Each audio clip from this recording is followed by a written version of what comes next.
नमस्कार दोस्तों, राधे राधे, जय माता की। तो करवा चौथ के व्रत में अब केवल एक दिन बाकी रह गया है और इसकी तैयारियां वैसे तो सुहागिनें बहुत दिनों से कर रही थी, बहुत पहले से करने लगती हैं, लेकिन अब और जोर शोर से तैयारियां हो रही हैं। और इस इनकी करवा चौथ व्रत की तैयारियों में अपने लिए तो लेती ही हैं सामान, लेकिन जो सुहाग चढ़ाती हैं उसके लिए भी सामान लेती हैं। तो एक सबसे बड़ी समस्या ये होती है कि बहुत लोगों को पता नहीं होता कि ये सुहाग जो हम पूजा में चढ़ा रहे हैं और जो देवी माँ को, करवा माता को समर्पित कर रहे हैं, उसका करें तो क्या करें।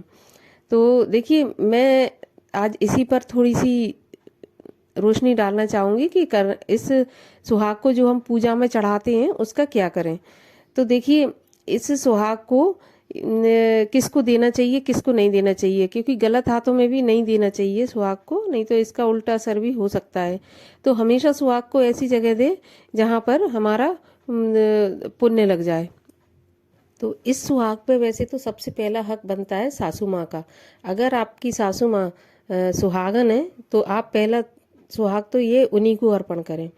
अगर सासू माँ सुहागन नहीं है किसी भी वजह से, तो इसको दूसरा, इसको अपनी जो मान्य होती हैं, ननद वगैरह, ननद होती हैं, भांजी होती हैं, उनको भी आप दे सकती हैं।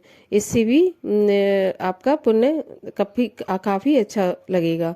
और इसके बाद अगर किसी के यहाँ पे ये नहीं भी होते रिश्तेदार, ये सासू माँ भी नहीं है, ननद और भांजी भी नहीं है, तो फिर क्या करें इसका। तो इसको देखिए, किसी पंडित को दे सकते हैं हम, जिससे उनके पंडित के घर में जो भी हो, फिर उनका कोई महिला होती है वो इस्तेमाल कर लेती हैं, तो ये काफी अच्छा रहता है। तो पंडित को भी दान कर सकते हैं हम इस सुहाग की चीज को।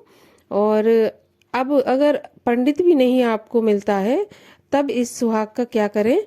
तो देखिए, सुहाग है, ये माता का आशीर्वाद है, तो इसको हम खुद भी इस्तेमाल कर सकते हैं। ऐसा नहीं है कि हम खुद इस्तेमाल नहीं कर सकते, लेकिन पहले तो हमें देखना चाहिए कि हम अपनी तरफ से किसी सुहागन को दान दे दें जहां पर हमारा पुण्य लग जाए।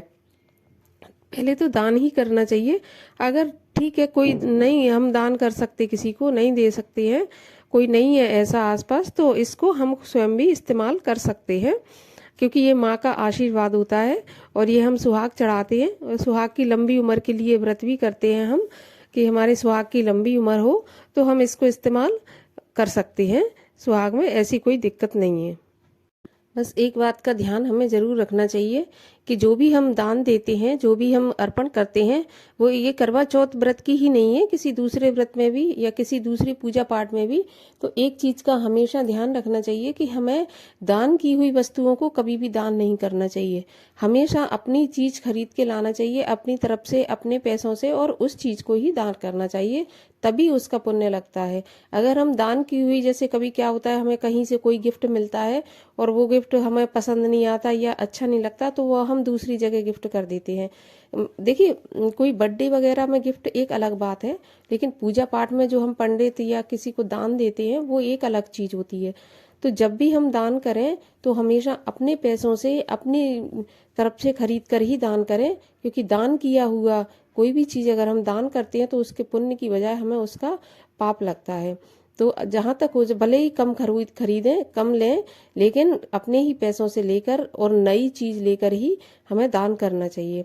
तो करवा चौथ में भी यही है कि अगर हम सुहाग का जो भी सामान लेते हैं, तो उसको हम, जैसे मैंने बताया, जैसा उचित आपको लगे, जैसा आपके यहाँ संभव हो, उनको आप दान कर सकते हैं। तो ये थी थोड़ी सी जानकारी, जिससे आपका कन्फ्यूजन या आपकी दुविधा मिट जाए। तो अगर वीडियो अच्छा लगा हो तो वीडियो को लाइक कर लेना और शेयर कर देना और चैनल को सब्सक्राइब कर देना। मिलती हूँ आपसे अगले वीडियो में। तब तक के लिए राधे राधे, जय माता की।